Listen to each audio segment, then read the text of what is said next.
자, 다음은 3번 부가세 나왔네요. 3번에 1번. 다음 자료를 이용하여 과세 및 면세 사업을 영위하는 겸용사업자인 당사의 2020년도 1기 부가가치세 확정 신고 기간에 대한 공제받지 못할 매입세액 명세서 중에 공통 매입세액의 정산 내역 탭을 입력하시오. 단 1기 예정신고서에 반영된 공통매입세액 불공제분은 20만원이고 공급 가액을 기준으로 안분계산하며 제시된 자료 이외의 거래는 없는 것으로 가정한다. 자, 우리가 예정 때는 안분계산하고 확정 때 정산해야 된다고 그랬죠. 자, 그러면 부가가치 탭에 가셔서 공제받지 못할 매입세액 명세서 클릭하시고, 자, 날짜는 1기 확정이니까 4월에서 6월이에요. 자, 확정 신고 기간이니까 정산을 해야 되고요. 정산. 문제상에서도 공급가액 기준이라고 알려줬으니까 1번 선택하시고 이거 불러오시지 마세요. 구분은 생략하고요. 자, 총 공통 매입세액이에요. 자, 지금 확정 신고 기간 정산이니까 1기 전체 걸로 봐야 되겠죠?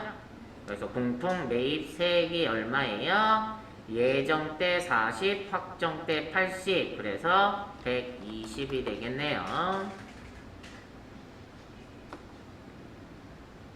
자, 총 공급가액은 1기 예정 때 과세 500, 면세 500 해서 1000. 1기 확정 때 과세 2800, 면세 500. 그래서 3300. 그래서 1기 전체로 보면 얼마라는 거예요? 4300. 그 중에 면세가 얼마예요? 1000만원이 되겠죠. 1000만원. 자, 그럼 면세 비율이 23.255,813이라고 나오고, 그러면 이번에 불공제 처분 받는 게 279,069원이라는 거예요.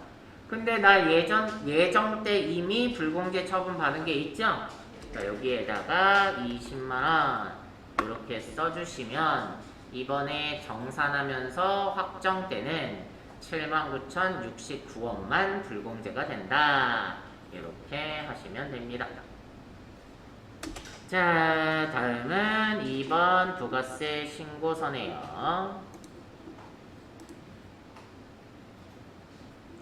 자, 부가세 신고서 들어가셔서 자, 문제 볼까요? 다음 자료만을 이용하여 2020년 2기 확정 신고 기간에 부가가치세 신고서를 작성하시오. 단 부가가치세 신고서 이외의 부속 서류와 과세 표준 명세는 생략하고 불러오는 데이터 값은 무시하며 새로 입력하래요.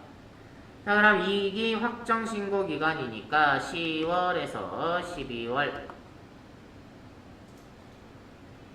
자, 매출 자료의 1번부터 볼게요. 전자세금계산서 과세 매출액이니까 과세의 세금계산서 발급분 1번에다가 4억 5천에 4,500.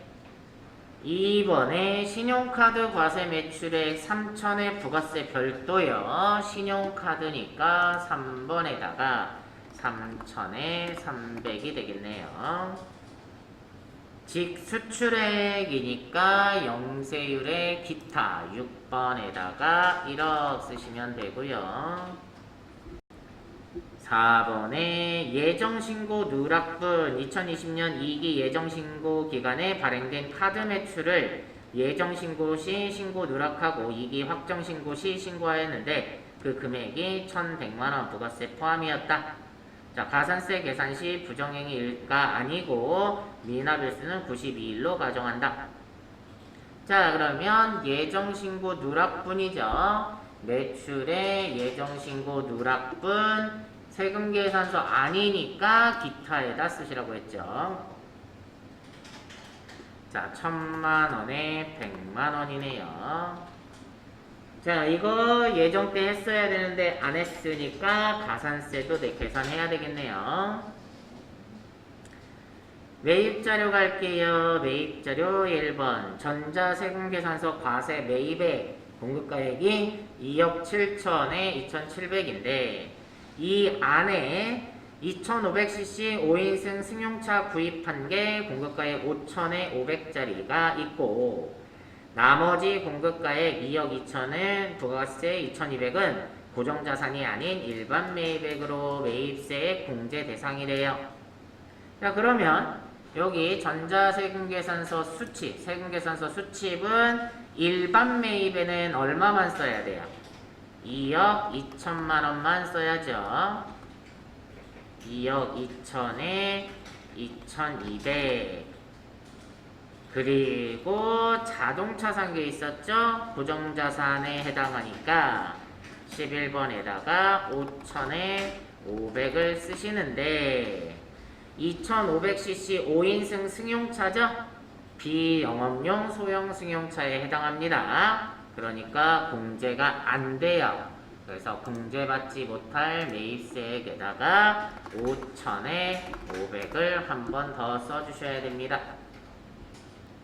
다음 3번에 현금영수증 과세 매입액이네요.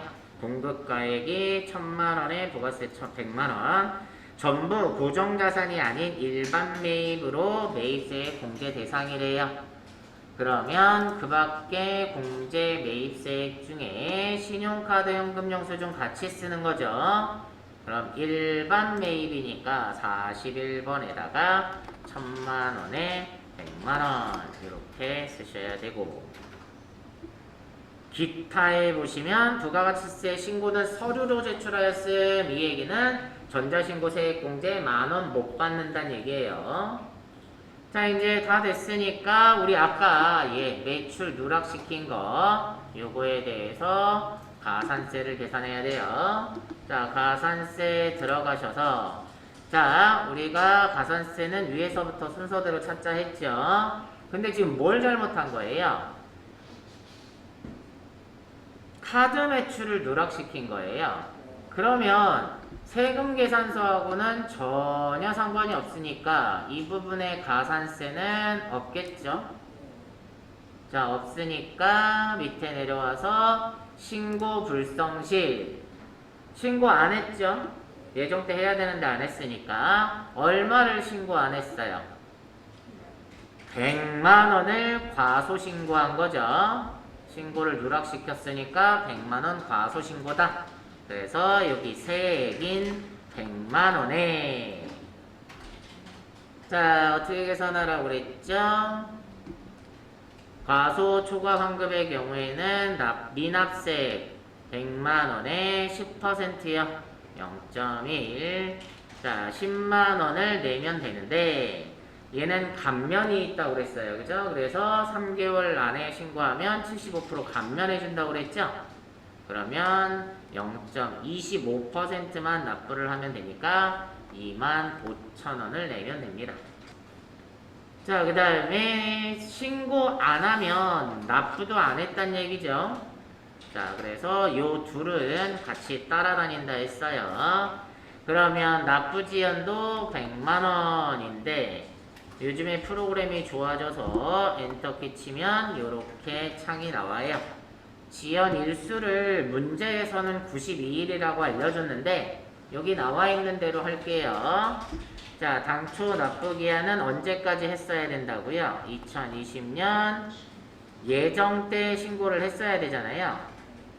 그렇죠? 그럼 언제까지 했어야 됐어요? 10월 25일까지 했어야 됐어요. 그런데 지금 확정 때 신고하는 거니까 확정 신고 기한은 언제예요? 2021년 01월 25일 날 92일이라고 친절하게 나오네요. 맞게 나왔으니까 확인 버튼 클릭하시면 23,000원 나오고 더 이상 손댈 필요가 없습니다. 자, 요렇게 가산세까지 계산하시면 끝이네요. 다음 4번은 결산이죠. 자, 결산 들어가면 자동, 수동 구분부터 해볼게요. 자, 1번 당사는 2020년 초에 소모품을 구입하고, 자, 소모품에 대한 회계 처리는 수동이죠. 2번에 당사는 단기 매매 차익의 목적으로, 자, 단기 매매 증권에 관련된 것도 수동이죠. 다음 3번 당사는 매년 유형자산을 재평가 모형에 따라 인식하고 있으며 자산에 대한 재평가도 수동이고요. 3번의 대손 충당금 설정은 4번의 대손 충당금 설정은 자동이고요. 5번의 법인세도 자동이네요. 자, 그럼 수동부터 입력을 해볼게요. 자, 일반점표에 들어가셔서 12월 31일자로 1번 당사는 2020년 초에 소모품을 500만원 구입하고 소모품 계정 과목으로 회계 처리하였으며 기말에 소모품 잔액을 확인해보니 50만원이 남아있대요. 자, 여기까지 계산을 하면 소모품이 450만원 써서 없어졌다는 얘기예요. 자, 계속 보면 사용한 소모품 중에 40%는 영업부서에서 사용하고 나머지는 생산부서에서 사용한 것으로 밝혀졌다. 자, 그러면 일단 소모품이라는 자산을 써서 없어졌으니까 대변의 소모품을 얼마 없애주면 돼요? 450만원을 없애줘요. 그러면 이 소모품이 450만원이 왜 없어졌니? 그랬더니 써서 없어졌대요. 그죠?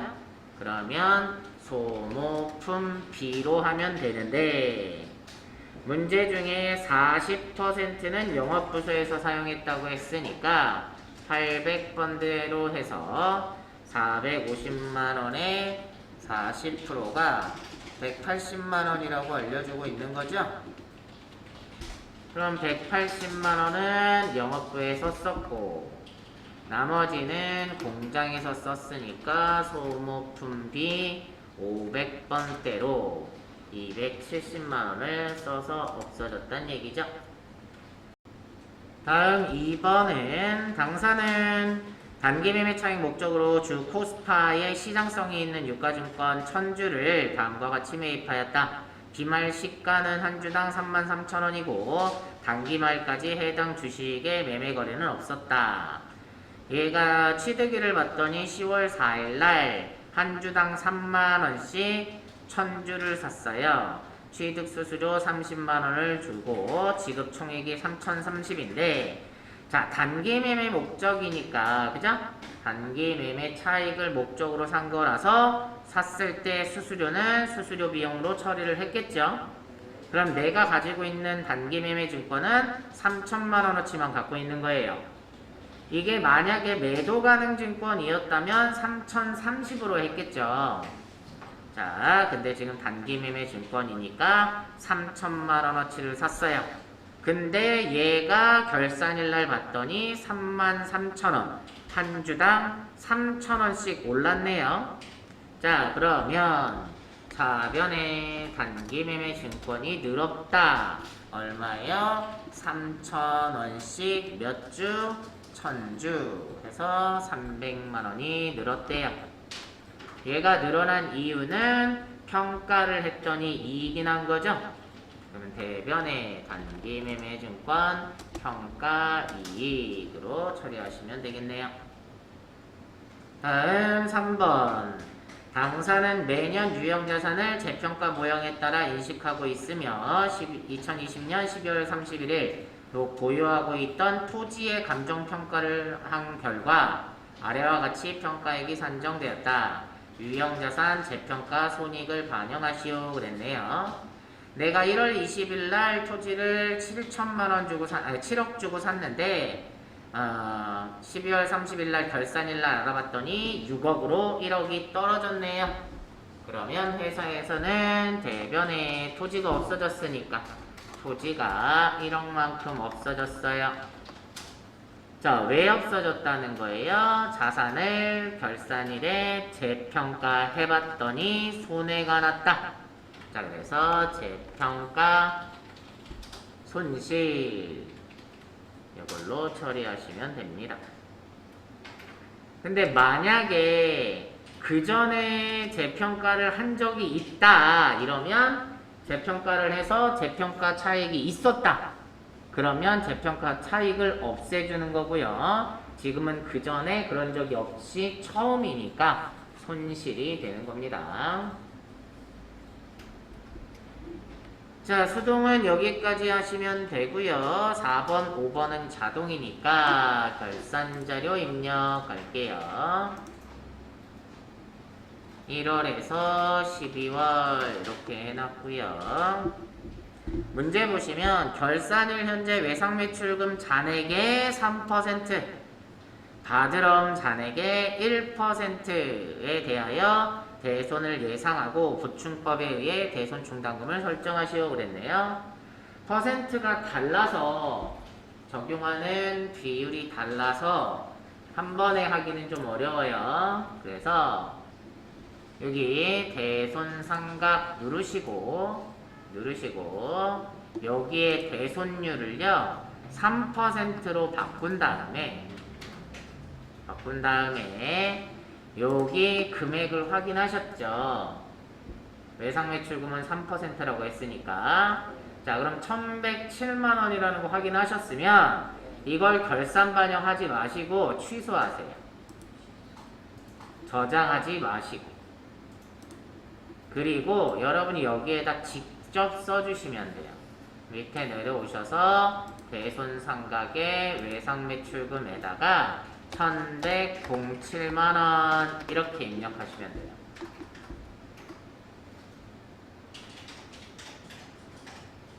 바드러움도 해야 되겠죠? 바드러움도 대손상각 다시 한번 누르세요.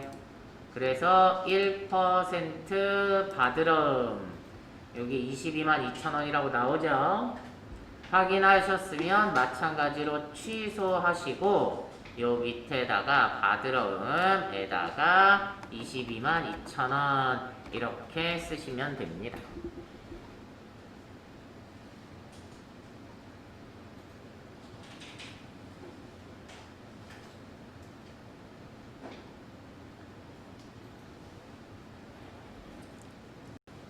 다음 5번 법인세.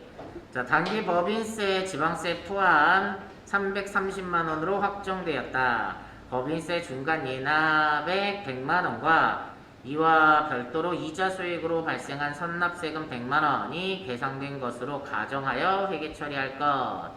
자, 법인세는 맨 밑으로 내려와 보시면 법인세 얘는 선납세금이 이렇게 200만원 잡혀있죠. 지금 문제상에서 알려준 게 이 금액이에요.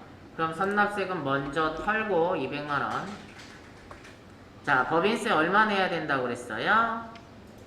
330을 내야 되는데 이미 200만원을 냈으니까 얼마만? 130만원만 추가 계상액에다가 쓰시고 엔터 치시면 법인세가 330으로 맞춰지게 되죠. 다 끝났으면 점표 추가까지 해주셔야죠. 이렇게 결산이 마무리가 되는 거겠네요. 자, 5번. 자, 원청징수에 관련된 내용이네요. 자, 1번. 다음 자료를 이용하여 사원 김한국씨 사업원 101번 네, 필요한 수당 등록과 7월분 급여자료 입력, 수당 등록 및 공제 항목은 불러온 자료는 무시하고 아래 자료에 따라 입력하며 사용하는 수당 이외의 항목은 부로 체크할 것 그랬네요. 원천징수 이행상황 신고서도 작성하래요. 다음 급여 지급일은 매월 말일이며 전월 미환급세액이 21만원이 있대요. 원천징수 이행상황 신고서는 매월 작성하며 김한국씨의 급여 내용만 반영할 것. 자, 7월 급여 내역이 나와 있고요. 자, 그러면 원천징수 들어가셔서 급여 자료 입력 들어가시고, 자, 수당공제 먼저 하자고 했죠. 수당공제 누르셔서, 자, 기본급 있고요. 자, 상여 있고요. 있는데 0이죠. 그 다음에 월차 수당도 있고, 직책 수당은 없네요. 없으니까 부로 빼시고, 그 다음에 식대. 자, 밑에 당구장 표시 보시면 식대 육아수당은 비과세 요건을 충족하지만 출퇴근 수당은 비과세 요건을 충족하지 않는다. 알려줬네요. 그럼 식대는 비과세로 두시고, 자가운전 보조금은 없죠. 부로 빼고, 야간 근로수당도 없네요. 빼고. 자, 그 다음에 그럼 육아수당하고 출퇴근수당 두 개를 입력을 해줘야 되겠네요. 육아수당은 비과세 요건을 충족한다 했으니까 비과세 선택하시고 육아수당, 자, F2번 누르셔서 육아수당 찾으세요. 자, 정기에 대한 내용은 별로 없으니까 그냥 내용이 없으니까 넘어가시고, 과세로 또 하나 출퇴근 수당 입력을 해주시면 되겠네요. 공제사항은 별다른 게 없으니까 이대로 확인하시고, 몇 월분이요? 7월분 급여 7월 31일. 자, 기만국의 기본급부터 그대로 입력하시면 되겠네요. 220만원. 상여는 없고요. 월차 수당이 40만원, 식대가 15만원, 육아수당이 20만원, 출퇴근 수당이 20만원, 국민연금이 99,000원, 건강보험이 67,320원, 장기요양이 4,400원, 고용보험이 19,170원이고요. 소득세는 8140원, 지방소득세는 8,010원 맞네요. 자, 여기까지 입력을 하시고, 자, 뭐까지 하라고 그랬어요? 원천징수 이행상황 신고서도 하라고 그랬죠. 자, 그러면 원천징수 이행상황 신고서 7월 귀속, 7월 지급이죠. 정기신고. 자, 전월 미환급 세액이 얼마가 있다고 했어요? 21만원이 있다고 했네요. 여기까지 입력하시면 되겠네요. 다음 2번 갈게요. 자, 2번은 계속 근무자인 맞벌이 부부 김강남 4번 102번 CM 연말정산 관련 자료이다. 연말정산 추가 자료 입력 메뉴에서 세부담 최소화를 가정하며 보험료, 의료비, 교육비, 기부금, 신용카드 공제와 관련한 연말정산 입력하시오.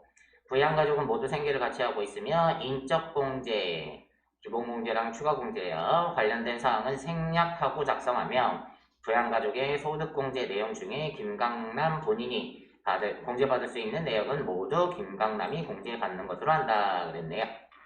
자, 그러면 연말정산 추가자료 입력 들어가시고 4원은 김강남 찾으시고,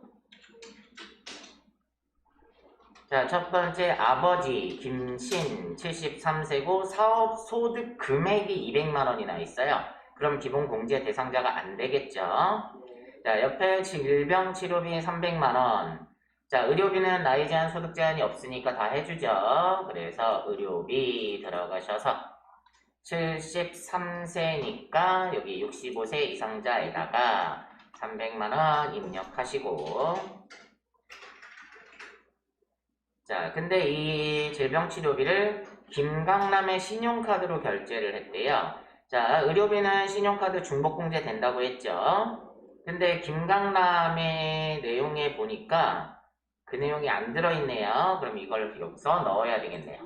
자, 일단 신용카드 가셔서, 자, 신용카드에다가 질병치료비 300만원 신용카드 결제한 거 입력해 주시고, 다음 보장성 보험료 계약자는 김강남인데 피보험자가 아버지잖아요. 자, 근데 피보험자가 기본공제 대상자일 때만 공제가 된다고 했으니까 공제가 안 되겠네요. 다음 어머니 최경자 72세에 소득이 없네요. 하늘교회 11조 헌금 120만 원을 지출했대요. 기부금 단체 요건을 충족하고 있다. 자, 기부금인데 종교단체 기부금이죠. 근데 기부금은 나이 제한은 없고 소득 제한만 있어요. 어머니가 만약에 돈을 잘 벌었다면 공제를 못 받겠죠. 네, 소득이 없다고 했으니까 여기 종교단체 당해기부금에다가 120만 원 쓰시고, 다음 본인이네요. 자, 근로소득 총급여가 5,600만 원이 있대요. 자, 본인은 세대주고 질병치료 목적에 본인 의료비 200만 원을 신용카드로 결제했대요. 자, 본인 의료비 당연히 해주겠죠. 자, 여기 300만 원 있으니까 본인 거 200만 원 포함해서 500만 원으로 입력하시고요. 자, 의료비는 신용카드 중복공제 된다 했으니까 신용카드에 가셔서 한 번 더 쓸게요. 자, 여기에다가도 200을 더해서 500만 원을 써주시면 되겠네요. 다음 하늘교회 헌금 160만 원 기부금 단체 요건을 충족하고 있대요. 자, 마찬가지로 어디에 가셔서 기부금에 가셔서 종교단체 당해기부금에다가 더해주면 되겠네요. 160 더하면 280만 원이 되고요. 자, 그 다음에 공제대상 직불카드 사용액 2,700만 원, 해외 사용액 300만 원 포함이 돼요. 해외 사용분은 공제 대상이 아니죠. 자, 그러면 신용카드 들어가셔서 직불카드에다가 300만 원 빼고 그럼 2,400만 원이 되겠네요. 자, 본인 거는 끝났고요. 다음 배우자 거요. 배우자가 근로소득 총급여가 2천만 원이나 있네요. 자, 옆에 본인 보장성 보험료 불입액 안 해주겠죠. 배우자가 기본공제 대상자가 아니기 때문에 그래서 공제 안 해주고요. 다음 질병치료비는 나이 제한 소득 제한이 없으니까 해주겠네요. 자, 의료비 들어가셔서 배우자는 난임이나 본인 65세 장애인 아니니까 그 밖에 공제 대상자에다가 120만 원 쓰시고, 신용카드 중복공제 된다고 그랬죠. 자, 그래서 신용카드에 가셔서 120만 원을 더하면 620이죠. 자, 여기까지 써주시고, 다음 자녀 김대한이 24살에 소득이 없어요. 자, 대학 등록금 1,000만 원.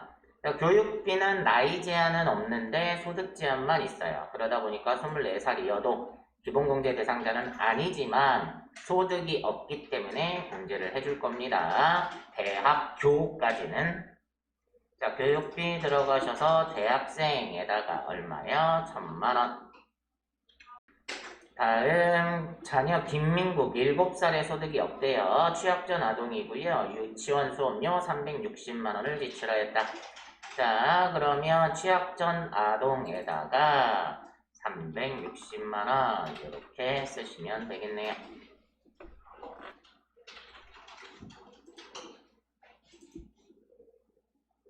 자, 이렇게까지 마무리가 됩니다.